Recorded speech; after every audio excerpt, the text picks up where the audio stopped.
তো সন্ধ্যাবেলা মানে রাত রান্নাগুলো হয়ে গেছে, 9টা বেজে গেছে। আর আমার মা আমাদের ওপরে খেপে গেছে, মানে পার ডে বিষয় এটা হয়। একটু খেয়ে এসছে, খেয়েছি মার্কেটে বকাটা ওই তো টিফিন খেয়ে পেট ভর্তি করে নিয়েছি। এখন দেখাও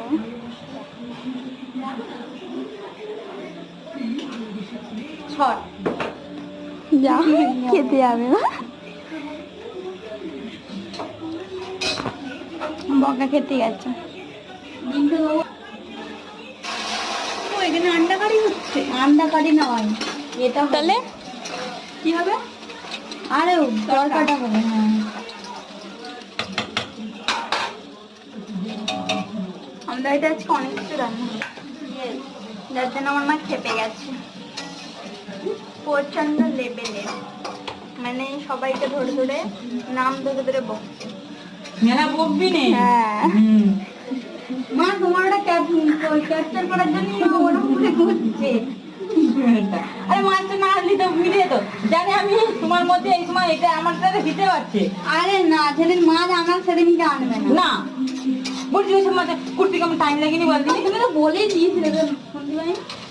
আমি বলছি খুব লাল লাল মাছ আমার দরকার নেই, আমি খাও না।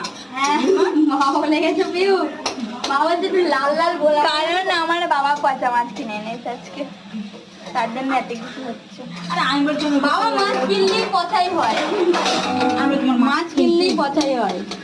বলছি মাছ আমার কিনতে হবে দরকার নেই, মাছ খেয়ে খাবো না মাছ, ডিম আর ডাল খাবো।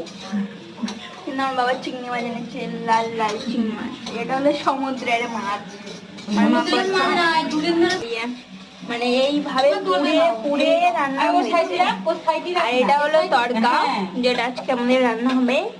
আরো একটা আছে, যেটা আমি পরে দেখাবো। হ্যাঁ রান্নার পর দেখো আলু। যদি মার কাছে বকা খাওয়ার পরে এত সুন্দর সুন্দর খাবার যদি সামনে পড়ে তো বকাটা কিছুই না। তো এখানে কী কী আছে একটু বলে দিই। চিংড়ি মাছ আছে, চিকেন আছে, আর এই সাইডের যে চিকেনের হাত পা আর তরকা।